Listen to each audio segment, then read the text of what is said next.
Apakah maksud pendidikan di Malaysia? Sistem pendidikan merupakan asas penting bagi membangunkan masyarakat dan negara ke arah yang lebih baik.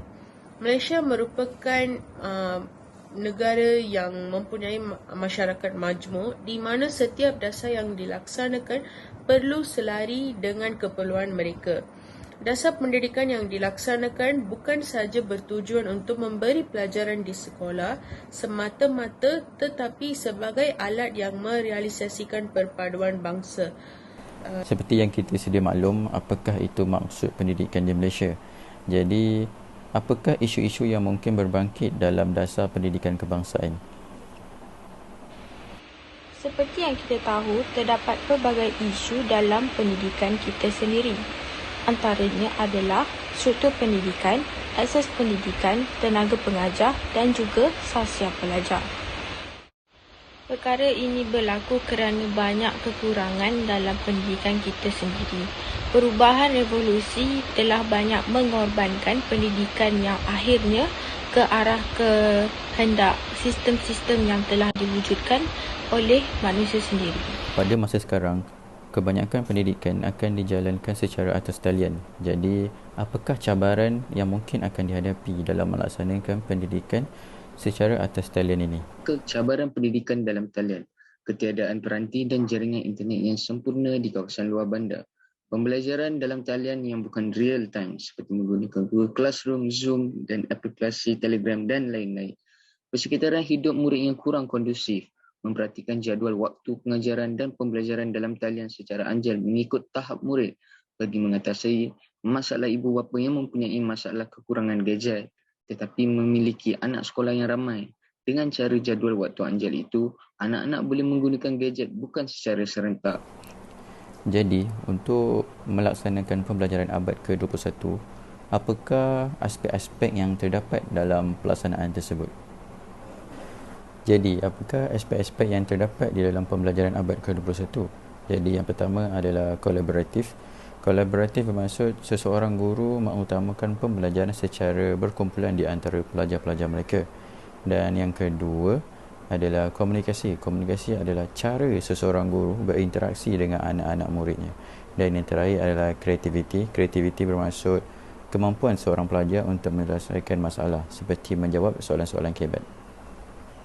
Seterusnya, apakah amalan dan cabaran yang mungkin akan dihadapi oleh guru atau murid dalam pelaksanaan pendidikan abad ke-21 di Malaysia? Guru berhadapan dengan cabaran yang hebat memandangkan terdapat banyak kemahiran dalam pendidikan abad ke-21. Pengetahuan dan kemahiran guru juga memainkan peranan. Tanpa pengetahuan yang cukup, guru menganggap pelajaran abad ke-21 ini benda yang sukar untuk dilaksanakan dalam sebuah bilik darjah. Akhir sekali ialah penggunaan pelbagai resource. Pelbagai banyak resource digunakan untuk pelajaran abad ke-21 iaitu resource ICT dan lain-lain. Jadi, melalui kajian dan penemuan, apakah pengaruh pendidikan abad ke-21 ini terhadap sikap, motivasi dan juga pencapaian bahasa Melayu di sekolah menengah? Kajian yang pertama terhadap orang asli, 78% sampel kajian bersikap positif terhadap pembelajaran bahasa Melayu. Kajian kedua adalah terhadap pelajar etnik Iban, mereka mempunyai sikap, motivasi dan pencapaian yang tinggi terhadap bahasa Melayu. Dan kajian ketiga adalah kajian mengenai PDPC. Proses PDPC ini berlaku tanpa kemahiran berfikir secara kreatif dan kritis akan menyebabkan PDPC tersebut tidak efektif. Dan kajian yang terakhir adalah kajian keempat tentang teknologi. Penyelidikan yang dijalankan menunjukkan jika pelajar hanya belajar melalui buku teks, pengetahuan tentang teknologi akan berkurang dan tidak berkembang. Jadi mereka akan kekurangan daya saing dan suka untuk menempuh cabaran pada masa akan datang. Sekarang saya terangkan part penutup. Okey.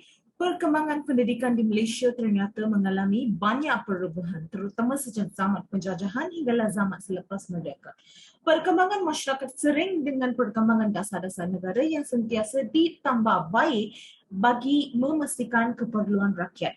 Perubahan dalam sektor pendidikan menjadi intisari pendidikan dalam pengukuhan perpaduan negara ke arah yang lebih baik kerana pendidikan menjadi penerujuk berpentungan masyarakat. Aspek-aspek murni amat ditekankan dalam pendidikan kerana sebagai sebuah masyarakat majmuk. Selepas tu, nilai-nilai murni perlu ada dalam diri setiap masyarakat. Oleh itu, untuk mencapai matlamat perpaduan negara yang kukuh, seluruh masyarakat perlu berganding bahu sering dengan usaha murni kerajaan melalui dasar-dasar dan rancangan baru. Mutu pendidikan yang sempurna serta hubungan masyarakat yang harmoni menjadi tungkak kejayaan yang akan menjadikan Malaysia sebuah negara maju. Terima kasih.